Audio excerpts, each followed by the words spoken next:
우리 하나님은 지금도 여러분들 가운데서도 역사하시는 분이십니다. 그리고 여러분들이 기도하는 그 제목을 정말 세밀하게 보시고 응답하시는 분이 바로 우리 하나님이시라는 것입니다. 이 하나님께서 오늘 본문을 통해서 어떻게 하나님, 이 살아계신 하나님을 우리의 삶 속에서 전도하는 삶을 살 수 있는지를 보여주시고 있습니다. 먼저 우리는 하나님과 친밀한 교제를 시작할 때 하나님께서는 우리를 통해서 전도를 시작하신다고 말씀하고 있습니다. 하나님께서는 사도행전 7장에서 엄청난 부흥을 예루살렘 교회에 일으키셨습니다. 우리가 상상할 수 없을 정도로 부흥을 일으키셨는데, 하나님은 이 스테반이라는 집사님의 그 순교함을 허락해 주시고, 이제 그 많은 예루살렘에 있는 성도들을 이 세상 밖으로, 예루살렘 밖으로 흩으시는 하나님의 섭리를 보여주십니다. 그래서 예루살렘에는 사도들은 그냥 남고 그 외에 많은 사람들이 그 사방으로 흩어져 갔습니다. 그 중에 빌립 집사님도 그렇게 흩어져 있는 사람 중에 한 명이었습니다. 그런데 하나님께서는 이 빌립 집사님을 사마리아 지역으로 인도하셔서 그곳에서 하나님의 놀라운 역사를 체험하게 하십니다. 오늘 본문 말씀 6절에 보시면 빌립이 전도할 때 표적이 나타나고 귀신을 쫓으며 많은 중풍병자들과 안전뱅이가 일어났다라고 그렇게 말씀하고 있습니다. 때때로 우리가 선교지를 가보면 하나님께서는 지금도 이 병에 걸린 자를 고치시는 치유의 역사를 베푸실 때가 있습니다. 왜냐하면 그 선교지에 정말 하나님을 믿으려는 그 영혼들에게 꼭 그 치료의 손길이 필요할 때는 하나님께서 기적을 통해서라도 그들에게 하나님의 살아계심을 보여주고 계시다는 것입니다. 빌립은 복음 전파를 통해서 이 사마리아 지역에 엄청난 부흥을 가져다 왔습니다. 사람들이 빌립이 행하는 그 기적도 보고 하나님의 복음의 그 메시지도 들은 후에 그들은 주님께로 돌아오기 시작했습니다. 예루살렘의 부흥을 시작하신 하나님께서 사마리아 지역까지도 하나님의 복음의 그 부흥의 역사가 일어난 것입니다.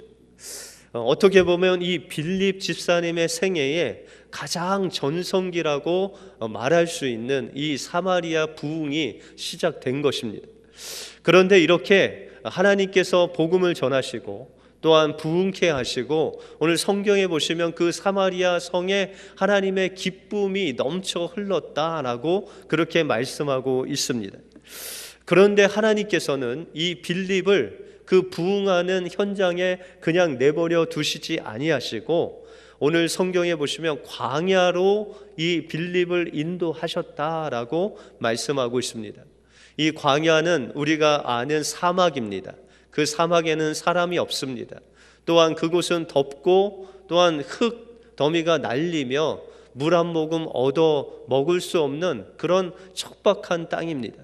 그런데 하나님께서는 어떤 이유에서 그런지 이 빌립을 그 광야로 인도해 가셨다는 것입니다.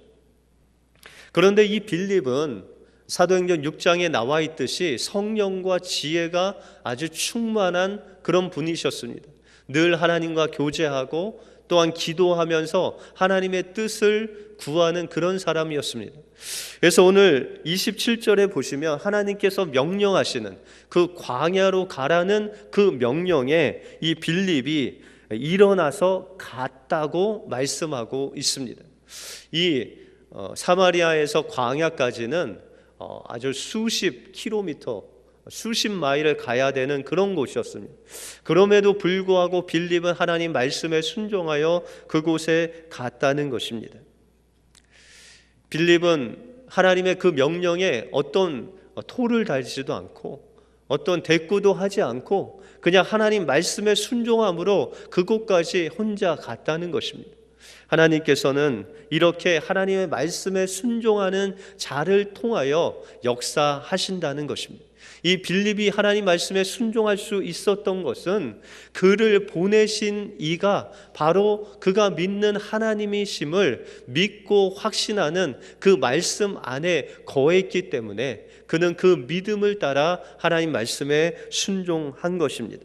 빌립은 그 자신이 즐거워하고 기뻐하는 것을 떠나서 그 광야로 갔을 때 하나님께서는 귀한 자를 만나게 하십니다. 하나님의 그 음성에 민감했을 때 한 영혼을 만나는 놀라운 역사가 일어났다는 것입니다. 우리는 삶을 살아갈 때 우리 경제가 돌아가는 거에 아주 민감합니다. 또한 우리가 사업을 한다면 그 사업에도 아주 민감하게 반응합니다.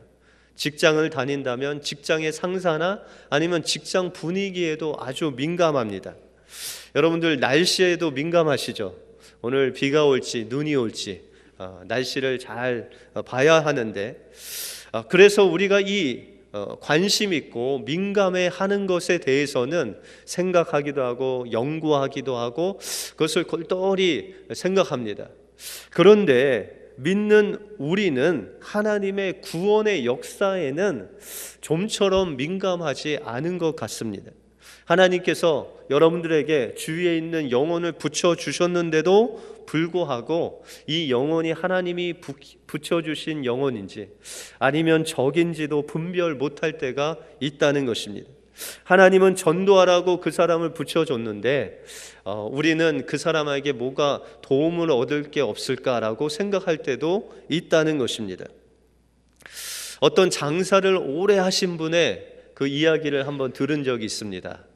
그런데 그 장사를 수십 년 하다 보니까 그 가게에 돌아오는 그 사람들의 마음이 읽혀졌다고 합니다. 그래서 어떤 사람은 볼 때는 저 사람이 물건을 사러 온 사람인 것 같다.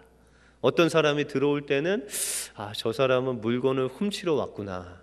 어떤 사람이 딱 들어오면 저 사람은 그냥 물건만 보고 그냥 갈 사람이다 라는 것이 보인다고 합니다. 어떻게 장사하시는 분들 그러는 것들이 보이십니까? 그런데 여러분들, 하나님께서도 우리에게 그 영혼을 볼 수 있는 눈을 허락해 주셨다는 것입니다. 그래서 그 영혼이 정말 주님을 갈급한 심령인지 아니면 조금 더 기다렸다가 저 영혼에게 우리가 다가가야 할지, 아니면 오늘 그 사람에게 복음을 전하지 않으면 평생 후회할 그런 일이 있을지 하나님께서 우리에게 성령을 통해서 말씀해 주신다는 것입니다.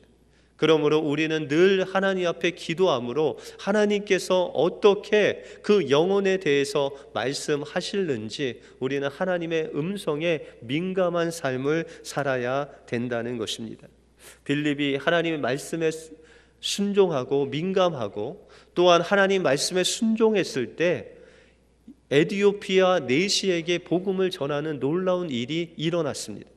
여러분들, 이 에디오피아 내시라는 것은 그냥 우리가 보는 일반적인 사람이 아닌 아주 큰 권세를 가진 그런 왕의 신하였습니다. 그가 하나님의 복음을 듣고 또한 그것을 영접하고 세례를 받고 하나님의 사람이 되었습니다. 그래서 성경에는 나와 있지 않지만 이 사람을 통해서 아프리카에 분명히 하나님의 복음이 전파되었고 이 초대교회 이 시대에 아프리카에 하나님의 복음이 전달되는 놀라운 역사가 일어났다는 것입니다. 여러분들, 여러분들에게 향하신 하나님의 그 음성에 민감할 때 여러분들의 통해서 영혼이 주님께로 돌아올 뿐만 아니라 그 영혼을 통해서 또 다른 하나님의 역사가 일어나게 된다는 것입니다. 하나님께서 여러분들에게 말씀하시는 그 음성에 민감하시고 또한 그것에 순종하심으로 여러분들 통해서 하나님의 놀라운 역사가 일어나길 바랍니다. 둘째로, 우리는 성령 충만함으로 담대히 복음을 전할 때 전도가 시작되는 것입니다. 이 빌립은 하나님의 명령에 따라서 광야에 갔습니다. 하나님의 음성을 또 한 번 듣는데 오늘 29절에 보시면 성령이 빌립더러 이르시되 이 병고로 가까이 나아가라 라고 말씀하고 있습니다. 우리는 전도하면 먼저 이 두려움이 몰려올 때가 있습니다. 전도하면 우리가 생각하는 것이 많은 사람 앞에서 예수 믿으세요라고 어떻게 선포해야 그것이 전도라고 생각합니다. 아니면은 좀 유명한 빌리그레암 목사님과 같이 설교를 잘하거나 아니면 유명한 연설을 통해서 사람들이 전도되어 나온다고 그렇게 생각합니다. 그런데 이 두 방법이 전도의 모든 방법이 아니라는 것입니다. 하나님께서는 유명한 설교도 아니면 주님의 이름을 막 크게 선포하지 않아도 하나님께서 말씀하시는 그 말씀에 순종함으로 담대히 나아갈 때 하나님은 역사하신다는 것입니다. 이 빌립에게 하나님께서 전도할 때 에티오피아 사람에게 있는 그 병거로 나가라라고 하셨습니다.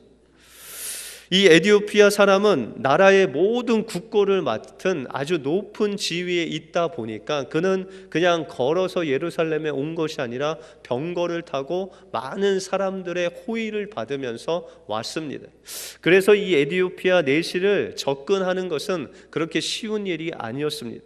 그럼에도 불구하고 하나님은 담대하게 빌립더러 그 병고로 나가라는 하나님 말씀의 담대함을 가지고 나갔을 때 하나님은 그 에티오피아 사람의 마음을 움직이셨고 마침 그 에티오피아 사람이 하나님의 말씀을 읽고 있었습니다.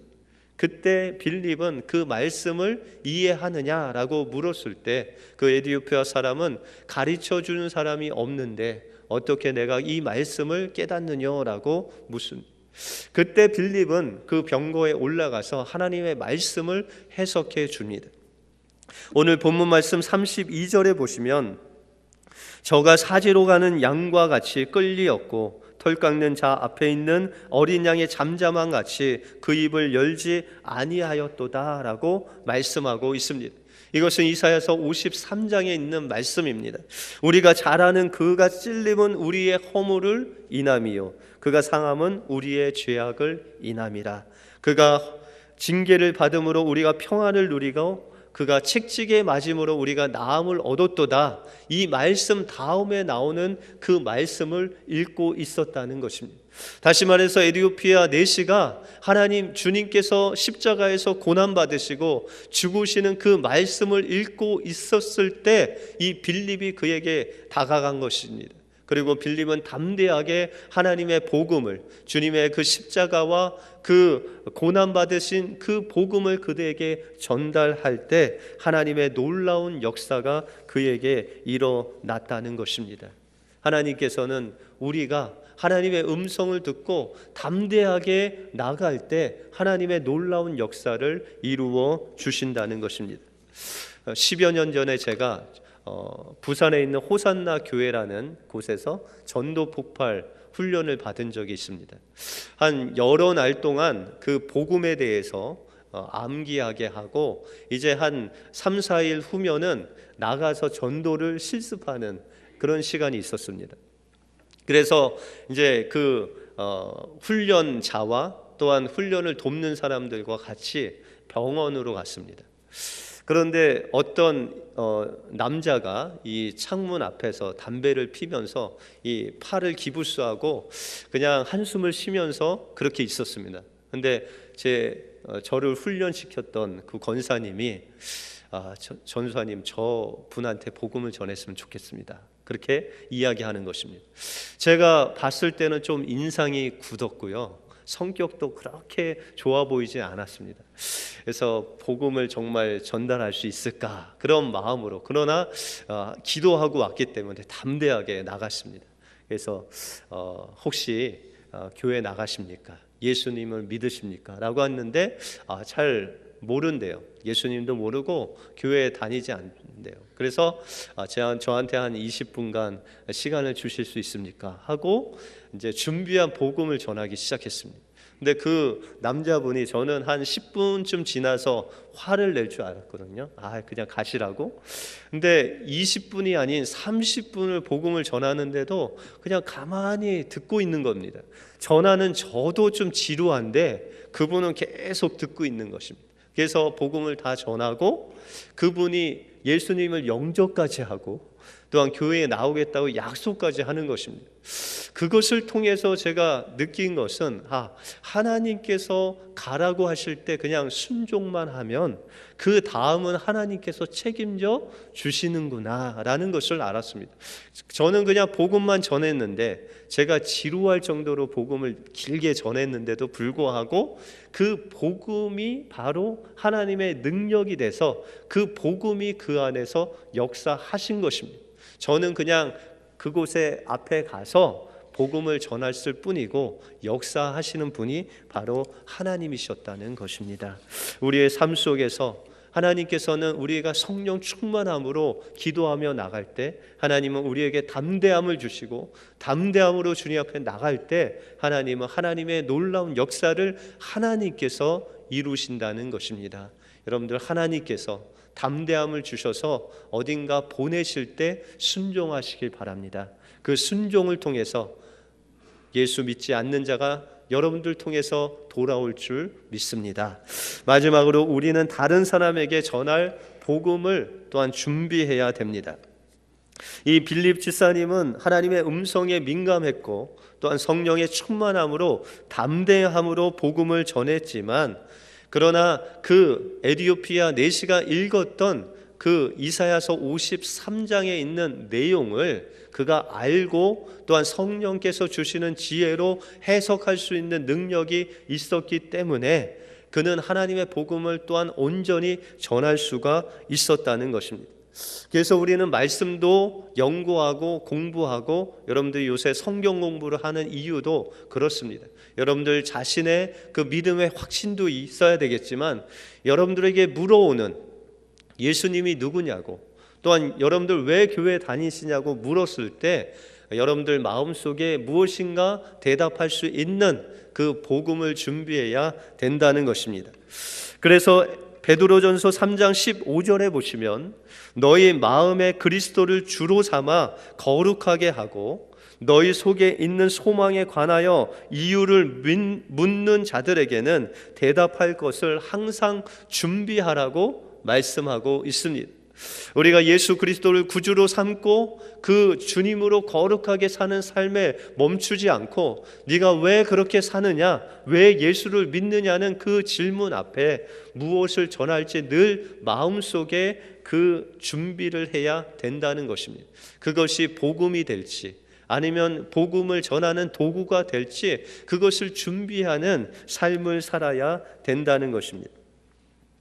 필리핀에서 선교사로 선교하시는 홍성욱 선교사님이 계시답니다. 근데 이 선교사님은 고등학교 때 여자친구를 만나려고 교회에 갔다가 여자친구를 만나지 못하고 예수님을 만났다고 합니다. 그래서 이 예수님을 만나고 그가 목사가 됐다고 합니다. 그래서 이제 목사가 되고 다른 목회자와 같이 교회에서 이제 사역을 해야지라고 생각했는데, 하나님께서는 교회의 사역으로 인도하시지 않고 의령에 있는 복지관으로 인도하셨다는 것입니다. 그곳에는 무이탁 노인들이 많고 또 장애우도 많아서 늘 장례가 있었다고 합니다. 그가 거기서 7, 8년 동안 사역하는 중에 가장 주된 사역이 장례를 치르는 것이었다고 합니다. 그곳에는 무이탁 노인이 많았기 때문에 누구 하나 찾아오는 사람이 없어서 이 목사님은 손수 염을 하시고 또한 장례를 모든 것을 집례하셨다고 합니다. 그렇게 8년 동안 하나님이 이 염하는 것, 장례하는 것만 주된 사역으로 시키셨다고 합니다. 그래서 어느 날은 마음속에 그런 원망이 들었다고 합니다. 하나님, 저는 목사인데 결혼 주례는 한 번 못 해보고 맨날 이렇게 장례만 치르고 염하고 시체 닦는 이 염을 준비케 하십니까? 라고 그렇게 마음으로 좀 원망이 섞여 나왔다고 합니다. 근데 하나님께서 놀랍게도 한 7, 8년 지난 이후에 하나님께서 문을 열어주셔서 미국에 목회할 수 있도록 그 교회 담임 목회 자리를 열어주셨다고 합니다. 그래서 지인들과 함께 미국에 가기 전에 또한 이 정을 나누기 위해서 필리핀으로 여행을 떠났다고 합니다. 그래서 여행을 잘 마치고 마지막에 빈민촌에 갔는데 하나님께서 그 빈민촌에서 사는 사람들을 향하여 그 마음을 주시는데 하나님께서 그에게 말씀하시기를 나는 너가 여기서 일하길 원한다 라고 말씀하시는 것입니다. 그래서 자기가 잘못 들은 줄 알고 계속 그 머릿속에 생각나는 그 하나님의 말씀을 지우려고 노력했는데도 불구하고 나는 너가 여기서 일하길 원한다 라고 하시는 것입니다. 그래서 하는 수 없이 그곳에서 사역을 시작하게 되었습니다. 예배당에서 사역을 시작하는데 사람들이 막 몰려오는 것입니다. 근데 그 사람들이 몰려온 이유는 한국에서 선교사가 왔다고 하니까 뭐 하나 얻어볼까 하고 온 것입니다. 그들이 평균 일해서 버는 돈이 하루에 1달러밖에 되지 않는다고 합니다. 그래서 이 선교사가 오시면 무엇인가 이제 필수품이라도 받아가려고 왔는데 그 선교사님이 하나님 앞에 결단한 것이 있었다고 합니다. 하나님, 제가 이들에게 물건을 나눠주기보다는 하나님의 복음만, 하나님의 말씀만 전하게 하소서라는 결단을 해서 그 사람들에게 이야기했다고 합니다. 나는 여러분들에게 나눠줄 것이 없습니다. 저는 복음과 또한 성경만 가르쳐 주겠습니다. 그랬더니 노골적으로 이들이 욕을 하면서 침을 뱉고 그냥 다 가버린 것입니다. 무엇인가 얻으려고 왔는데 이 선교사님이 아무것도 안 주니까 다 돌아간 것입니다. 그렇게 3개월 동안 예배당을 지키고 있었는데 한 사람도 이 선교사님에게 오는 사람이 없었다고 합니다.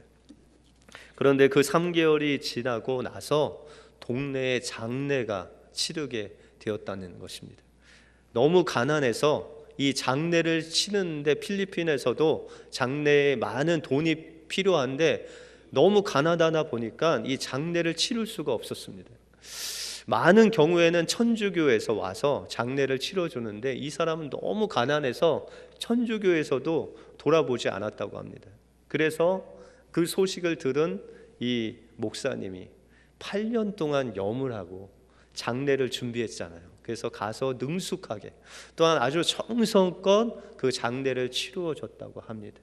그랬더니 그 이후부터 사람들이 몰려오기 시작했답니다. 그래서 이 목사님이, 선교사님이 그들에게 여러분들이 쉽게 와서 예배만 드리고 가는 거는 원치 않습니다. 여러분들 하루에 번 1달러에 11조를 내고 또한 성경 공부를 하고 또한 하나님 앞에 정성껏 예배 드린다고 약속하면 이 예배당에 들어올 수 있습니다.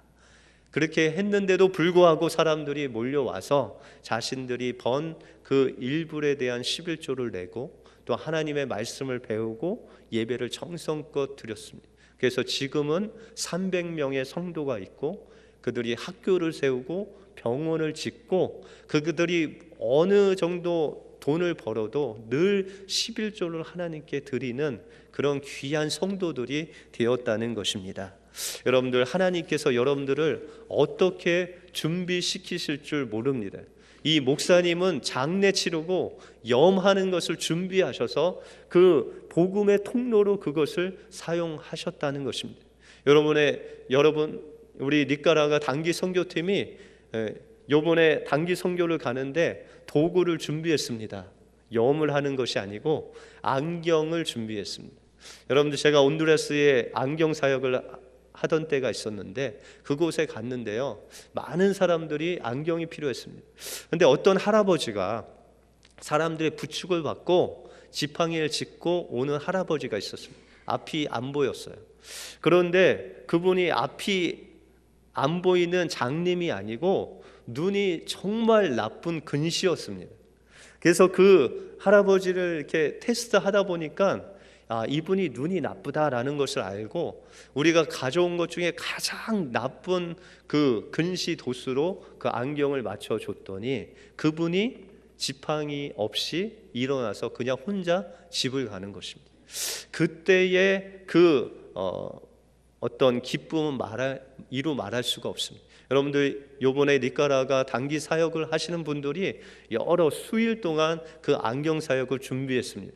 분명히 이 안경 사역을 통해서 눈이 떠지고 또 하나님께로 돌아오는 심령들이 생길 것입니다. 여러분들 이를 위해서 기도해 주시기 바랍니다. 여러분들도 기도와 또 물질로 보내는 선교사로 동참하시길 바랍니다. 그럴 때 우리 니카라과 단기 선교팀을 통해서 하나님께서 도구를 주신 그 안경을 통해서 또한 많은 영혼들이 주님께로 돌아오는 역사가 일어날 것입니다. 여러분들, 하나님께서 여러분들을 지금도 보내시고 계십니다. 그 하나님의 그 부르심에 응답하심으로 여러분들을 통해서 하나님의 그 많은 죽어가는 영혼이 돌아오는 놀라운 역사가 여러분들 통해서 일어나기를 축원합니다. 기도하겠습니다.